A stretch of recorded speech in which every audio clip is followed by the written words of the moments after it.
Retour sur le plateau de TV Finance. On va s'intéresser à présent aux devises et à leur cours. Et vous le voyez, pour nous accompagner, Philippe Lermy est présent. Bonjour à vous, Philippe. Bonjour Roselyne. Vous êtes trader, formateur et ancien chef trader d'une banque centrale. Alors, on va d'abord revenir ensemble sur 4 événements de la semaine écoulée. Et tout d'abord, le forum de Sintra, ou Sintra, et finalement un non-événement. Rien de nouveau sous le soleil portugais. Voilà, tout à fait. Alors, Sintra, c'est un forum organisé par la BCE dans une ville du Portugal, hein. Alors, il y a des banquiers centraux et des économistes de renom qui discutent des différents sujets d'actualité, hein. Il y avait par exemple un panel de discussion sur la volatilité des prix de l'énergie et les sources d'approvisionnement en Europe. Il y en avait un autre sur les monnaies digitales de banque centrale.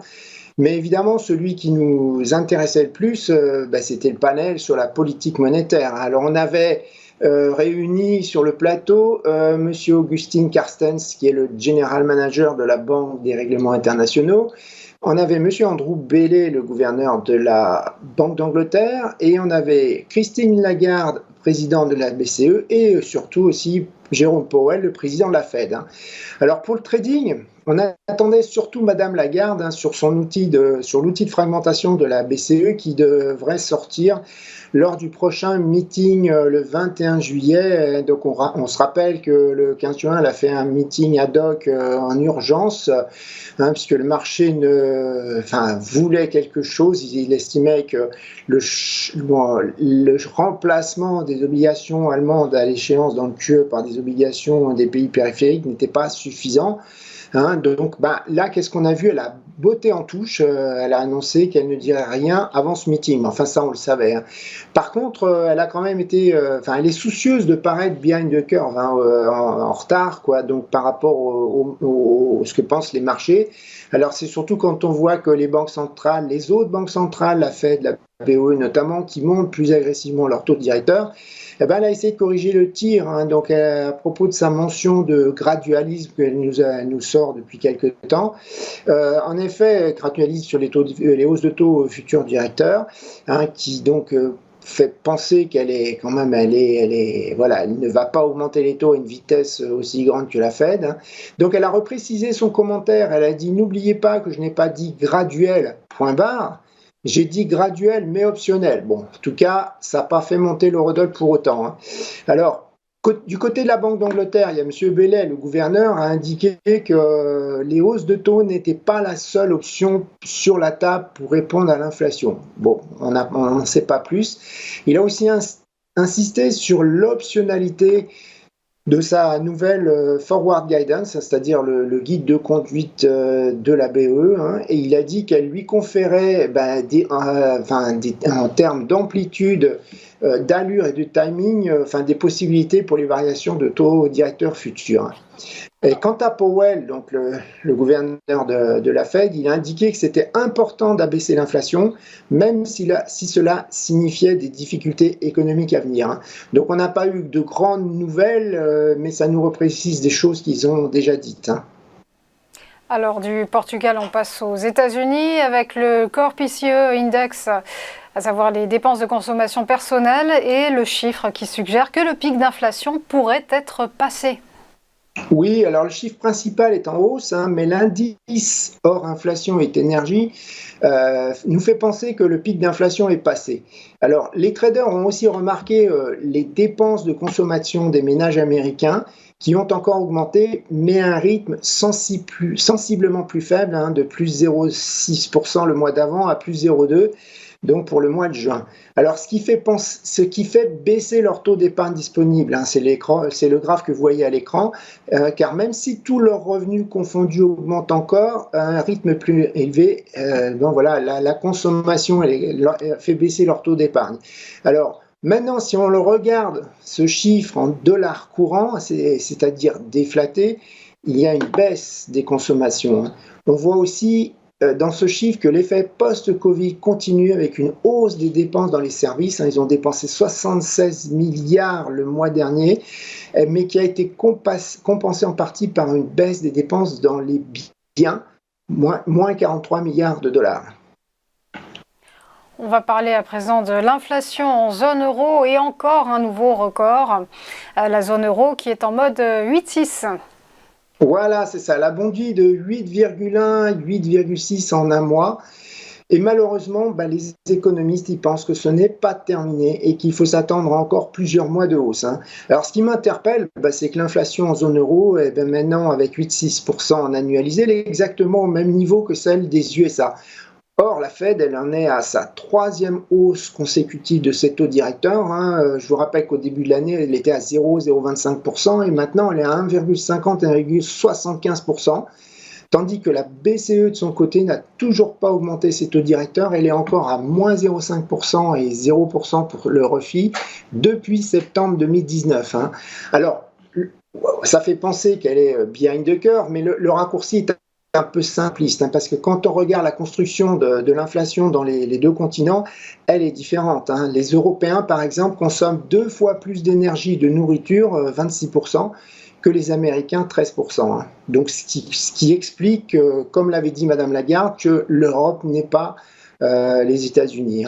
Alors, il y a quand même aussi un truc qui doit, freiner Madame Lagarde, c'est que les USA ne subiront pas de rupture totale d'approvisionnement du gaz russe. Comment on voit que ça ne s'améliore pas dans le conflit avec l'Ukraine et comment il est probable qu'on ait une rupture totale vers le 20 juillet, c'est-à-dire après la fin de période de maintenance de Nord Stream 1. Et donc sûrement Poutine prendra ça comme excuse.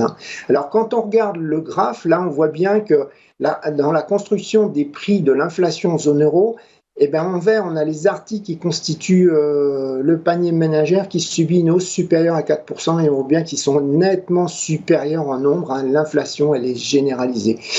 Concernant la France, on est plutôt épargné temporairement parce que grâce entre autres à la réduction de 18 centimes sur le litre d'essence, l'inflation, elle a atteint en France 5,8% sur un an au mois de juin.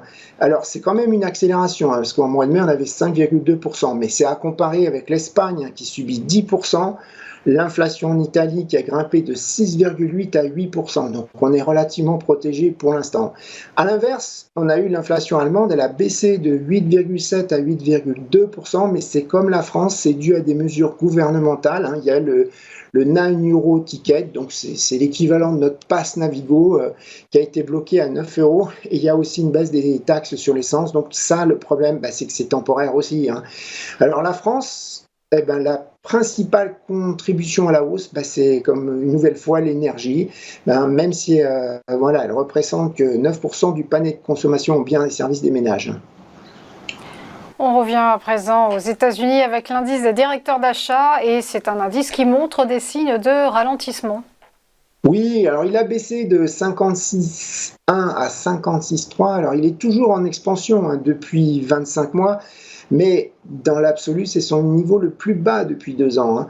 On voit que les nouvelles commandes ralentissent assez fortement et elles sont en contraction pour la première fois, ainsi que les prix payés par les directeurs d'achat, ce qui est une bonne chose quelque part. On a aussi l'emploi qui ralentit chez les directeurs d'achat pour le 2e mois consécutif, mais alors c'est pas un souci, au contraire, puisque je vous rappelle que le marché du travail est très tendu aux États-Unis. Il y a 1,9 offres d'emploi disponibles pour chaque chômeur, et Powell a annoncé qu'il aimerait bien voir le chômage remonter modérément afin d'éviter les tensions sur les salaires. Alors globalement, donc si le chiffre est sorti plus faible qu'attendu et montre des signes de faiblesse, le sentiment reste positif chez les directeurs d'achat, car l'indice, comme je vous l'ai dit, il est toujours en expansion depuis 25 mois. Alors côté trading, le chiffre nous signale que la Fed n'aura probablement pas besoin d'augmenter son taux de directeur de 100 basis points lors de la prochaine réunion de politique monétaire. C'est une question qui lui avait été posée au Congrès. Mais alors de là à penser qu'elle ne ferait que 50 basis points, là non, on en est loin. En tout cas, ce qu'on remarque, c'est que les banques révisent à la baisse leur estimation du PIB américain pour le second semestre. Alors, ce qu'on voit aussi, c'est que le chiffre, il n'a pas empêché le dollar de se renforcer. On a eu une baisse initiale brève du dollar lors de la publication du chiffre, mais bon, on peut penser aussi que c'est dû à la particularité du dollar américain. Comme vous voyez le graphe, la crainte d'une récession américaine hante maintenant les salles des marchés de plus en plus et encore plus les médias. On voit que le niveau de citation du mot récession est au plus haut depuis le début de la pandémie. Et bon, s'il y a récession aux États-Unis, on peut penser que sa contagion au monde entier sera inévitable. Passons à présent aux événements de cette semaine et on commence par le jour férié aux États-Unis. Aujourd'hui, évidemment, 4 juillet, l'Independence Day. Oui, alors attention, parce que bon, sur le Forex, c'est pas hyper important. Les Américains, c'est moins de 20% de volume sur le Forex. Mais bon, il va y avoir des chiffres qui donc vont être publiés américains, qui vont donc être publiés un jour plus tard. Et puis surtout, vérifiez bien les horaires des bourses, des contrats futurs que vous tradez, parce qu'il peut y avoir des séances raccourcies, il peut y avoir des séances, des cotations, des bourses fermées sur certains actifs. Il y aura aussi les minutes de la Fed à surveiller, une fois n'est pas coutume, elles pourraient être importantes.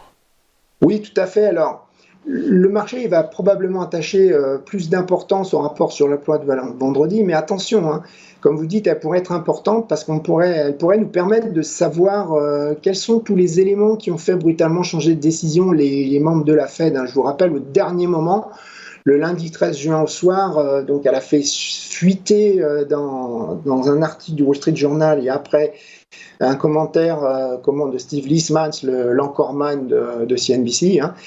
Donc elle a fait des fuités qu'elle voulait monter ses taux à 75 BP au dernier moment, alors que tout le marché était positionné sur 50 BP, donc suite au chiffre de l'inflation US qui est à 8,6%. Alors en tout cas, on évaluera dans ces minutes le focus inconditionnel de la Fed sur l'inflation, c'est ce que nous a dit Powell, et on surveillera toute annonce sur des risques d'une récession éventuelle. Puisque ça commence à être vraiment le souci principal des gérants. Évidemment, tout indice sur une variation des taux directeurs inattendus. Le marché s'attend sur les taux directeurs à un taux de terminal de 4%, 4,25% vers mai 2023. Je vous rappelle qu'on est à 1,50, 1,75% actuellement. Donc ça fait encore 3% de hausse, 2,5 quoi. Il y aura aussi les minutes de la BCE à surveiller également. Oui, alors c'est pareil, et c'est logique, dans une période de variation de cycle de hausse de taux directeur qui s'enclenche. Donc voilà, je vous rappelle, comme je vous l'ai dit tout à l'heure, la BCE n'a toujours pas monté ses taux d'intérêt. Elle a prévenu qu'elle le ferait à la prochaine réunion le 21 juillet. Alors, ce qu'il faut voir, c'est qu'avec ces minutes, c'est presque pire que la Fed. Par le passé, on l'a déjà vu, la BCE modifier sensiblement ses minutes. À un tel point que ce n'était plus vraiment 10 minutes, mais des nouvelles déclarations. Alors évidemment, elle le fait quand elle a été incomprise par les marchés. On voit que les marchés, ils ont quand même une inquiétude concernant, je dirais, la lenteur, notamment de son outil de sortie de son outil de défragmentation, la lenteur sur les hausses des taux. Donc là, voilà, je vous dis, ça pourrait être une nouvelle occasion pour elle, ces minutes, pour essayer d'insister un peu plus, corriger le tir. Alors voilà. Sinon, pour votre info, on a aussi la Banque centrale du Pérou, mais bon, je ne pense pas que ça vous intéresserait, qui va se réunir pour les taux directeurs. On suivra aussi évidemment le très attendu, traditionnellement, rapport sur l'emploi aux États-Unis. Il est attendu en baisse, mais toujours fort dans l'absolu. Oui, alors quand on regarde la majorité des chiffres précurseurs du rapport sur l'emploi, ils présentent quelques faiblesses, avec notamment des gens qui ne travaillent pas, c'est grave que vous voyez, car covidés ou en train de s'occuper de leurs enfants. Ce sont les graphes que vous voyez donc à l'écran. Donc c'est un souci, le Covid repart, comme en France, il repart assez fortement. Alors comparé au mois dernier, le marché attend des créations de l'ordre de 250 000 en baisse, hein, donc comparé à une moyenne sur 3 mois qui est à 400 000. Hein. Alors, si le chiffre sortait en dessous de 199 000, il y aurait sûrement une déception, hein, et les craintes de récession qui reviendraient en première ligne, hein, dans les recherches Google. Hein. Alors, faut pas oublier que dans l'absolu, ça resterait un chiffre fort, hein, si on compare le niveau des créations avant la pandémie. Hein. Alors, on surveillera aussi la croissance des salaires. Hein, comme je vous l'ai dit, Powell a indiqué que ils étaient un peu trop élevés. Hein, donc, s'il ne voulait pas pour autant que les salaires baissent, il aimerait les voir monter moins fortement. Hein. Alors, pour votre info, les salaires des Américains sont en hausse quasi continue depuis mai 2021. Il n'y a eu qu'un seul mois où ils sont sortis inchangés. Hein. Alors, il est possible qu'on ait des nouveaux entrants sur le marché du travail américain, hein, mais si les créations d'emplois étaient supérieures à 325 000, il est probable qu'on aura un taux de chômage qui va retomber à nouveau à un plus bas historique de plus de 50 ans à 3,5%. Et ça n'arrangerait pas les affaires de notre ami Powell, et ça impacterait assez fortement le dollar. Hein.